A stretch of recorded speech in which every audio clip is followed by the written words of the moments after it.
অন্য জায়গায় কাজ করতেছে আর কি।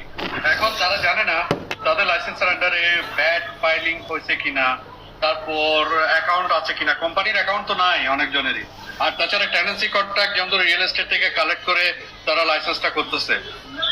তো এখন যে সমস্যাটায় পড়বে সেটা হচ্ছে কি, এখন ভিসা রিনিউ হতে অনেক কমপ্লিকেটেড হয়ে যাবে। যেমন ধরো এখন ওই 3 মাস থেকে 6 মাসের তোমার কোম্পানির ব্যাংক স্টেটমেন্ট চাচ্ছে, তারপর যেটা বলে সেটা হচ্ছে তোমার ক্লিয়ার চাচ্ছে, আপনি হ্যাঁ। ব্যাংক অ্যাকাউন্ট স্টেটমেন্ট চাচ্ছে, exactly personal bank account statement চাচ্ছে, ইভেন হ্যাঁ। কোম্পানির যে আপনি এমপ্লয়ি আছে তাদের ট্রান্সপোর্ট আছে কিনা, হ্যাঁ ট্রান্সপোর্ট আছে কিনা সেটাও চাচ্ছে। এক্স্যাক্টলি।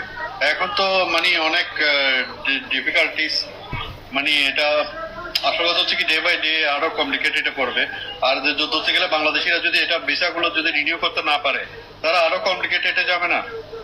ইভেন এখন দেখেন আপনার ভাইয়া প্রায় 70% দুবাইয়ের যে প্রজেক্ট ম্যানেজমেন্টের লাইসেন্স গুলো করা হয়েছিল লাস্ট 2 ইয়ার্স, 70% লাইসেন্স ব্লক।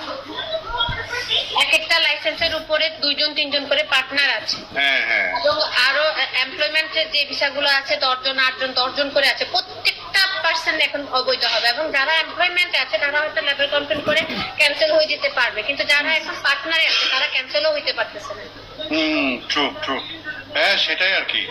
আর তাছাড়া অনেকজন আছে যে যেমন ধরো এমন ভাবে ওই ওনারের কোনো হদিশ নাই।